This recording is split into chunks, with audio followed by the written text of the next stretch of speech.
ये नहीं करनी है। अगर आपने उसमें समझौता कर लिया, आपको भी पता है आपके ससुराल वाले कैसे हैं, तो आपको पहली बात तो समझौता करना ही नहीं है। पहली काउंसलिंग घर छोड़ने के बाद आपको कोई सपोर्ट नहीं है तो आप तुरंत ही ये केस डालिए। आप फाइनेंशियली अगर स्टेबल नहीं है तो कोई भी अत्याचार करेगा आप पे। मर्द को ये लगता है कि मर्द को दर्द नहीं होता। नमस्कार, मैं कोमल सिंह और आप देख रहे हैं आर न्यूज नेटवर्क। आज मेरे साथ सुप्रीम कोर्ट की एडवोकेट गरिमा सोनी जी हैं।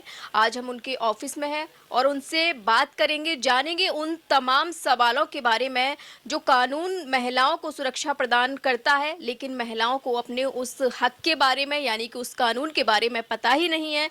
तो आज हमारे साथ में एडवोकेट जी हैं जिनसे हम बात करेंगे और जानेंगे कई सवालों के जवाब। तो मैम, सबसे पहले तो आपका बहुत बहुत स्वागत है हमारे आर न्यूज नेटवर्क चैनल में।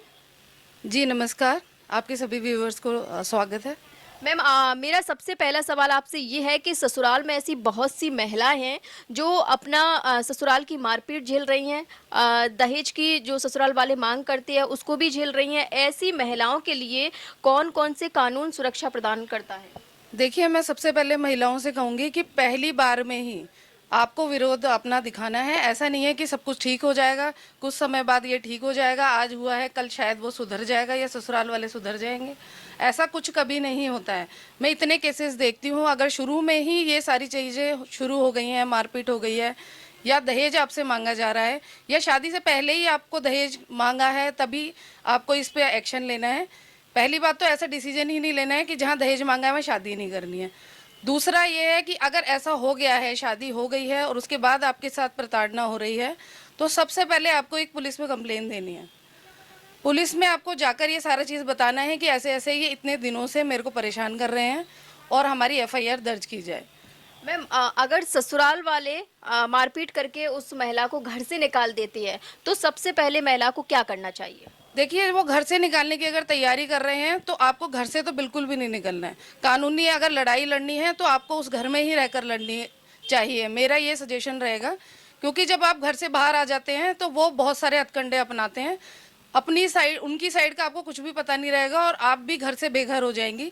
तो सबसे पहले तो आप घर पे कब्जा रखिए, घर से ही कानूनी लड़ाई लड़िए। लेकिन मैम, अगर ऑलरेडी उनके ससुराल वाले उसके साथ मारपीट कर रही है तो वो एक महिला अकेली ससुराल में रहकर कैसे कानूनी कार्रवाई कर सकती है? अक्सर देखा जाता है कि मायके में जाती है लड़की, उसके बाद ही वो ससुराल पक्ष के लोगों के खिलाफ केस कर पाती है। तो क्या ससुराल में रहकर लड़ाई कैसे लड़ी जा सकती है? एक्चुअली सर, मेरा तो ये, मैं अपने क्लाइंट्स को तो यही सजेशन देती हूँ कि आप ससुराल में रहिए, अपनी बहन को बुला लीजिए, वहाँ अपने भाई को बुला लीजिए, जो भी आपकी सपोर्ट में है आप उसको बुलाइए।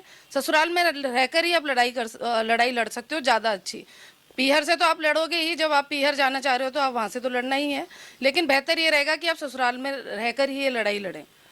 अगर मैम, जो महिला है उसको अगर एफआईआर दर्ज कराने के लिए पुलिस स्टेशन जाना है लेकिन पुलिस का रवैया बहुत अच्छा नहीं है, ऐसा भी देखा जाता है कई केसों में कि पुलिस वाले ऑलरेडी ससुराल वालों से मिले होती है या ससुराल वालों से पैसे ले रखते हैं, तो वो महिलाओं के खिलाफ ज़्यादा सख्त एक्शन नहीं ले पाते, सिर्फ मोटा मोटा दिखाने के लिए वो रवैया अपनाती है। तो ऐसे में क्या करना चाहिए? हाँ देखिए, ये अक्सर देखा जाता है कि महिला गई है एफआईआर कराने, पुलिस ये दिखाती है कि हाँ हम आपकी एफआईआर कर लेंगे। और मैंने ज़्यादातर केसेस में देखा है कि हाँ पुलिस पैसे लेकर या जो भी उनका रहता है तो वो लड़के की साइड भी हो जाती हैं और एफआईआर करने में देरी करते हैं। बाकी ऐसा नहीं है कि आपकी एफआईआर नहीं होगी, अगर आप पेशेंस रखते हैं तो एफआईआर होने का प्रावधान है। आप अगर एफआईआर कराने गई हैं तो एफआईआर तो होगी, हो सकता है उसमें टाइम लग जाए, पर एफआईआर होने का प्रावधान है, वो जरूरी है, वो करना ही पड़ेगा पुलिस को। वाले कितने टाइम में एक्शन ले लेना चाहिए अगर ऐसी कोई एफआईआर होती है, पीड़ित महिला अगर जाती है थाने में एफआईआर कराने, तो पुलिस को कितने टाइम में एक्शन ले लेना चाहिए? पुलिस को एक्चुअली जो ऑर्डर है प्रशासन की तरफ से, उसमें ये है कि आपको 3 बार काउंसलिंग दोनों की करनी है, हस्बैंड वाइफ की। जो भी मैटर है वो समझना है, अगर जेन्युइन मैटर है मारपीट का या दहेज का है तो फिर एफआईआर कर दीजिए। अगर दोनों में तीन काउंसलिंग में अगर मैटर सुलझ जाता है या दोनों साथ रहने को तैयार हो जाते हैं, फिर तो कोई बात ही नहीं है। लेकिन मैम, बहुत से केसों में ऐसा भी देखने को मिलता है कि फर्स्ट काउंसलिंग में राजीनामा हो जाता है और लड़की ससुराल भी चली जाती है, लेकिन कुछ महीनों के बाद फिर से ससुराल वालों का वही रवैया अपनाया जाता है जो महिला के साथ में पिछले टाइम अपनाया गया। तो ऐसे में क्या काउंसलिंग पर भरोसा करना चाहिए या नहीं? एक्चुअली काउंसलिंग तो एक प्रोसेस है, वो आपको करनी ही पड़ेगी। अगर आपने उसमें समझौता कर लिया, आपको भी पता है आपके ससुराल वाले कैसे हैं, तो आपको पहली बात तो समझौता करना ही नहीं है। पहली काउंसलिंग में आपको पता है कि मुझे तो एफआईआर ही चाहिए, क्योंकि मैं इतने टाइम से इनको देख रही हूँ, ये नहीं, इनमें कोई सुधार हुआ। ऐसा एक काउंसलिंग में क्या हो जाएगा जो सुधार हो जाएगा? फिर भी आपका मन है कि नहीं, मेरे को परिवार बचाना है, ठीक है, पुलिस के दबाव में हम लोगों ने कर लिया है, शायद पुलिस के डर से ये मेरे को रख ले, ढंग से ठीक हो जाए, सारा माहौल ठीक हो जाए घर का। फिर भी आप इस तरह से करके अगर काउंसलिंग, फर्स्ट काउंसलिंग में आप घर आ जाती हैं ससुराल, तो आपको ये करना है कि अगर सेकंड वो नहीं मान रहे हैं कि फिर से वही चीज़ें शुरू हो गई हैं, तो ये आपके लिए पॉजिटिव पॉइंट रहेगा आगे, कि पहले मैंने एफआईआर के लिए कहा था, ये काउंसलिंग से मुझे घर लाए, फिर उसके बाद इन्होंने दोबारा ये सब चीज़ की है, तो ये एक पॉजिटिव पॉइंट रहेगा लड़की के लिए। मैम, पीड़ित महिला ऑनलाइन अप्लाई अगर करना चाहे, कार्रवाई करना चाहे, तो उसके लिए क्या, कैसे, क्या उसको ऑनलाइन एफआईआर दर्ज कराने की क्या प्रोसेस है? ऐसा है कि ऑनलाइन यूपी पोर्टल है हमारा, मुख्यमंत्री योगी आदित्यनाथ जी का है। उन्होंने महिलाओं के लिए एक पोर्टल, महिलाओं क्या, वो सारी जितनी भी जन सुनवाई है वो उस पर आप डाल सकते हो। इसमें तुरंत सुनवाई होती है आपकी, और मुख्यमंत्री जी का खुद का पर्सनल स्टाफ इसको देखता है। अगर एक पीड़ित महिला अपने बच्चे के लिए पालन पोषण के लिए अगर भरपोषण की मांग करे, तो उसकी क्या प्रोसेस है, क्या कुछ करना चाहिए उसको? देखो, हमारे पास 125 सीआरपीसी है, जिसे गुजारा भत्ता का और मेंटेनेंस का केस कहा जाता है। उसमें आपको शुरू में ही, इंटरिम में ही आपको मेंटेनेंस मिलना शुरू हो जाती है। आपने केस डाला, उसके पहली या दूसरी सुनवाई में ही आपको मेंटेनेंस मिलेगी। मतलब वो इंटरिम मेंटेनेंस कही जाती है, कि जो खर्चे की रहती है, कि अभी शुरू में ही मैं अलग हो गई हूँ, तो अब मुझे खर्चा चाहिए, मुझे केस लड़ने के लिए खर्चा चाहिए, तो वो इंटरिम में ही शुरू हो जाता है। तो उसकी प्रोसेस स्टार्टिंग में थोड़ा हाँ, वो आपको 125 सीआरपीसी का केस आपको एडवोकेट के थ्रू डालना पड़ेगा। उसकी 1 या 2 सुनवाई में इंटरिम मेंटेनेंस आप पहले ले लीजिए।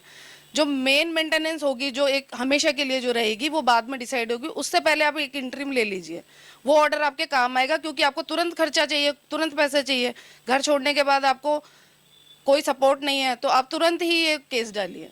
अगर इसमें जैसे उसका पति है, अगर वो कुछ नहीं करता है, घर पे रहता है, तो ऐसे में उसको भत्ता मिलेगा? हाँ जी, सुप्रीम कोर्ट ने ये कहा है कि आप कुछ भी नहीं करते हो, आप 1 रुपया नहीं कमाते हो, तो आप भीख मांग कर ये मेंटेनेंस दीजिए, कैसे भी दीजिए, पर आपको मेंटेनेंस देनी पड़ेगी। अगर वो ये कहता है कि मैं कुछ नहीं कमाता और वो नहीं देता है, ऑर्डर होने के बाद अगर वो नहीं देता है, तो ये क्रिमिनल प्रोसेस में आता है, उसकी गिरफ्तारी भी हो सकती है इसमें।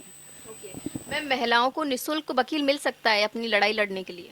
हाँ जी, बिल्कुल, सरकार ने ऐसी व्यवस्था की है कि सरकारी वकील कुछ महिलाओं को मिल सकते हैं। उसके लिए एक एप्लीकेशन लगती है, तो लड़कियां चाहे तो वो सरकारी वकील कर सकती हैं। बाकी मैं भी हमेशा महिलाओं के लिए तैयार रहती हूँ। पैसे नहीं है कोई बात नहीं, मैं हमेशा तैयार हूँ महिलाओं के लिए। मैम, महिलाओं के लिए जो आजकल बहुत ससुराल में प्रताड़ित हो रही हैं, उनको आप क्या कहना चाहोगी? क्योंकि बहुत सी